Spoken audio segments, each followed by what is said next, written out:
Bienvenue dans cette dernière partie de votre émission Avis de la diaspora sur Afro-Web TV. Nous avons le privilège de recevoir pour vous et chez vous Dr Albert Katé, leader d'opinion. Sera-t-il aux élections?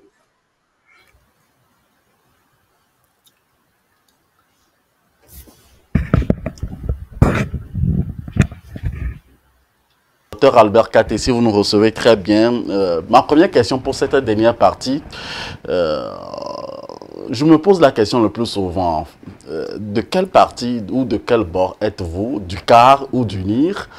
Puisque, comment faites-vous pour savoir tout cela, tout ce que vous nous dites dans nos émissions? Et puisque, quand je fais un peu plus l'enquête et le sondage dans les émissions précédentes, je me dis que vous avez l'habitude de prédire que l'opposition n'avait aucune chance également donc de réussir des élections passées au Togo. Répondez à ma question, Dr Albert Katé.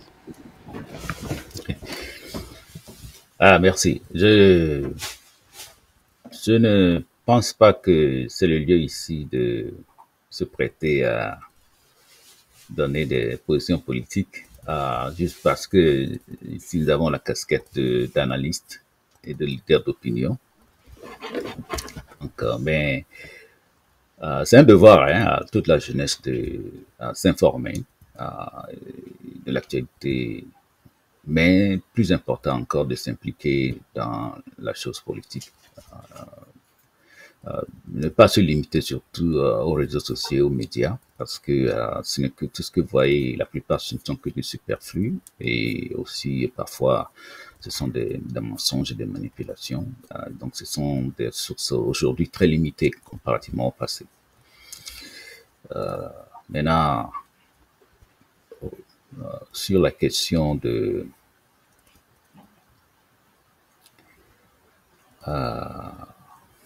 c'est quoi votre second point là? Je vous posais également la question de savoir comment est-ce que vous, puisque vous avez prédit que l'opposition togolaise n'avait aucune chance de gagner les élections précédentes, disons les élections locales, régionales et législatives, comment faites-vous pour savoir et quelles sont vos réactions, vos prédictions surtout pour cette année 2025, vu qu'il y a également l'élection des sénatoriales qui sont en vue au cours donc de cette année? Oui, très bonne question. Habituellement, tout revient à l'expérience et à la vérité. Nous avons un parcours politique de plus de 30 ans. Nous avons cheminé avec l'opposition et aussi avec le pouvoir pendant plus de 30 ans. Donc, pour ceux qui sont de la vieille garde, c'est très facile de prédire si elle va gagner, parce que c'est ensemble que nous avions conçu la démocratie. Il y a un aspect technique dans la démocratie, dans dans les élections démocratiques. C'est qu'il y a des éléments qui doivent être rassemblés pour pouvoir s'assurer une victoire. Et souvent, ces éléments ne sont pas très complexes. Et ce sont, disons, des secrets de polichinelle. C'est-à-dire tout le monde connaît ces choses-là. Et vous entendez, avant les élections, beaucoup de candidats aux élections, beaucoup de partis politiques réclamer des conditions d'élection. Et si vous prêtez attention à ces conditions d'élection, vous pouvez savoir si au finish, les conditions que ces partis ou bien ces candidats ont réclamées, est-ce que ce sont ces conditions-là qu'ils ont? Alors, s'ils ne l'ont pas, comment est-ce qu'ils peuvent dire qu'ils gagneront? Et c'est pour ça que beaucoup reviennent après pour dire qu'ils volent. Donc, il faut les prendre par leurs propres mots. C'est-à-dire que si tu me dis que pour gagner des élections, je dois avoir A, B, C, D, et je réclame A, B, C, D, et après, avant les élections, tu n'as que A, ou bien tu n'as même pas A, Et aucun militant, aucun journaliste, personne n'a le droit de te poser la question pour savoir, mais tu n'as que A ou bien tu n'as même pas A sur les A, B, C, D. Comment tu vas gagner les élections? Tu vas dire, oh, pourquoi me poser cette question? Après, tu viens du compte à voler. Donc, c'est ça. C'est aussi simple que ça. Donc, pendant 30 ans, nous connaissons tous ces éléments qu'il faut pour s'assurer une victoire. Et ça a toujours été à l'avantage de celui qui gouverne. Parce que celui qui gouverne, il ne s'amuse pas. Lui connaît l'ABCD. Il connaît l'ABCD, il les met en pratique. Et il s'assure qu'il les a. Et il veille à cela. Mais c'est un jeu politique, qu'on appelle un jeu politique. Ça veut dire qu'il y a le principe, mais aussi il y a le démarquage. Alors, lorsqu'il y a démarquage, il faut comprendre que c'est le jeu. Et toi, tu fais quoi? Toi, tu as quel jeu à faire quand ton adversaire fait le démarquage? Si tu n'as rien, eh bien oui, il te gagne. Eh bien, c'est ça. Donc, il faut savoir que dans les années 94, j'ai travaillé dans l'organisation des élections. Donc, nous avons vécu pendant 30 ans à connaître la liste de tous ces éléments-là. Dans la tradition, l'opposition togolaise a souvent l'habitude de dire aux gens que oui, si nous avons des gens à la CENI, eh bien oui, nous allons gagner les élections. Oui, si nous avons, on nous pousse un peu la date, et puis voilà, on nous donne des gens à la CENI, nous allons gagner les élections. Oui, si vous nous trouvez de l'argent, on va avoir des gens dans les urnes et nous allons gagner les élections. Mais ce sont des comédies. Ce sont des comédies pures et simples. Ils le savent. Ils le savent. Mais après les élections, ils disent autre chose. Et ils vont maintenant dire, oh, nous avons fait erreur, nous n'avons pas fait ceci. Vous savez, la magnanimité du chef de l'État, à plusieurs reprises, s'est exprimée quand lui, il fait appel. Il tend la main à ses adversaires de participer à la chose publique. Il fait l'ouverture, qu'il est prêt à travailler avec toutes les parties. C'est le meilleur gâteau pour celui qui cherche l'alternance. Et c'est plutôt cette occasion que l'opposition ne saisit pas. Le chef d'État a l'habitude, au cours de plusieurs discours, du Nouvel An et de l'indépendance, de s'ouvrir. Et l'opposition rejette.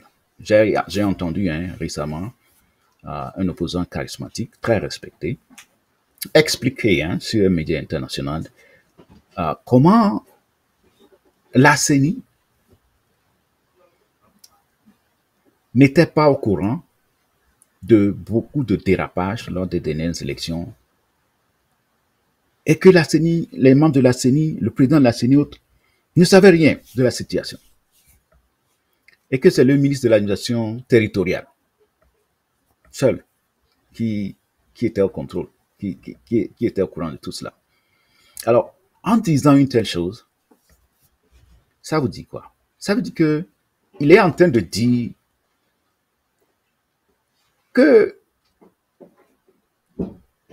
le gouvernement est l'instance dans la configuration de notre pays qui maîtrise tout, qui fait exécuter tout. Et qu'il est en train de dire que la CENI, que l'opposition aime, ne sert à rien. Mais le paradoxe, c'est quoi? Sur les 30 ans, cette opposition a toujours vendu aux gens, oh, que nous devons avoir des gens à la CENI, nous devons avoir des gens à la CENI, nous devons avoir ceci à la CENI. On les a toujours donné des gens à la CENI. Mais pourquoi elle sait et elle dit chaque fois, elle accuse chaque fois le gouvernement au cours de cette élection, ce ministre a fait ceci, le gouvernement a fait ceci, le ministre a fait ceci. Elle présente le gouvernement comme là où se trouve la force, là où se trouve la solution à toute chose. Mais cette opposition essaie de convaincre chaque fois les Togolais, pas les Togolais, mais son électorat et ses partisans, que elle, c'est dans la CENI seulement, ou bien la HAC, ou bien, je ne sais pas, ces petites institutions-là. Voilà, c'est là où elle doit être. Après, tu viens dénigrer ces institutions. Ben donc, ça, c'est un paradoxe. Et l'autre paradoxe, c'est que c'est quand le chef de l'État, qui est le chef du gouvernement, président de la République, lui seul qui est habilité, hein, a fait l'ouverture. À plusieurs reprises, nous sommes témoins, a fait l'ouverture, même devant des tribunes internationales, pendant des dialogues. À la fin des dialogues, il s'ouvre à l'opposition de rentrer dans le gouvernement pour exécuter les décisions. Mais c'est avec fierté qu'elle rejette la main tendue du chef de l'État. C'est avec fierté qu'elle rejette leur entrée dans ce gouvernement qui est la force, ce gouvernement qui organise des élections, qui a en main le bien-être de la nation. Vous voyez. Donc, alors, je ne parle pas seulement de cet élément qui souligne l'importance du gouvernement dans l'organisation des élections. Mais il y a aussi d'autres aspects. Les négociations politiques. Lorsque vous avez des gens qui veulent négocier pour un dialogue politique, et ils se disent, c'est seulement aux veilles des élections qu'ils sont intéressés au dialogue. Et ce n'est que lorsque le dialogue concerne les élections que ça les intéresse. Alors, plusieurs fois, l'opposition a été au dialogue, comme beaucoup de gens le disent. Mais quelles sont ces propositions? Quels sont les points d'achoppement? Quand vous suivez tout cela souvent, vous devez déjà savoir qu'avec tout ce qui est résolu, à la fin du dialogue, les résolutions donnent un ouf de soulagement, que les deux côtés se sont entendus, ce qui est l'espoir du peuple. Mais, par la suite, immédiatement, à la fin du dialogue, elle disparaît. L'opposition disparaît. Elle n'est pas impliquée par l'exécution de ce qu'elle vient de négocier. Non, elle n'est pas dans le gouvernement, elle n'ira pas dans le gouvernement pour l'exécuter. Non, non, non. Nous, on n'est pas, non, non, non. Nous, on est opposants. On n'est pas impliqués. C'est ça. C'est simple comme bonjour. Elle n'a aucun avenir, l'opposition togolaise. Elle n'a aucun avenir, ni aujourd'hui, ni demain. En tout cas, c'est l'avis de Dr Albert Katé. Dans ces conditions, qui consistent à lister des solutions et à se démarquer de l'exécution. Lorsqu'elle va changer cette formule-là, je pense qu'elle aura un avenir meilleur. Parce que qui va te préparer l'avenir si ce n'est pas toi-même? On a compris votre position, Dr Albert Katé. Répondez maintenant à la question, seriez-vous candidat aux élections sénatoriales prochaines? C'est une très bonne question. Je pense que les élections seront en février. Et je pense que les élections sont importantes, mais avant tout cela, je préfère ne pas déclarer quoi que ce soit sur ce plateau, parce que aujourd'hui, mon rôle ici n'est pas d'intervenir comme un politique, mais plutôt comme un pianiste et je préfère plutôt saisir cette occasion à encourager ceux qui veulent aller aux élections sénatoriales, comme à toutes les élections, à revenir aux fondamentaux et qui consiste à prendre en compte tout ce qu'ils ont laissé derrière. Que quelqu'un soit sénateur ou autre, c'est pas ça qui donne le pain à manger aux Togolais, en fait. Donc, ce qui importe aux Togolais, si ce sont ces élections sénatoriales qui vont aider les Togolais à s'entendre, à dialoguer et à profiter pour régler tous les autres problèmes, puisque les élections sont une occasion pour dialoguer. J'en appelle à la classe politique d'utiliser cette occasion-là pour négocier ce dialogue particulier pour que nous, les Togolais, nous disions, OK, enfin, enfin, enfin, on y va. Bonne chance à ceux qui iront aux élections sénatoriales, mais pour le Togolais lambda, le commun des mortels, l'intérêt général, le bien-être de la population, en quoi chacun peut contribuer à cela. Le chef de l'État a annoncé qu'en février, ces élections auront lieu. Il a eu la magnanimité de faire pousser les élections pour que ceux qui ne sont pas prêts puissent s'apprêter. Nous le remercions pour cela. Nous continuons de l'appeler d'être à l'écoute de la population et de la classe politique, mais plus encore, quand bien même il est à mi-chemin pour finir son projet de nouvelle constitution et l'instauration des instances de cette nouvelle constitution,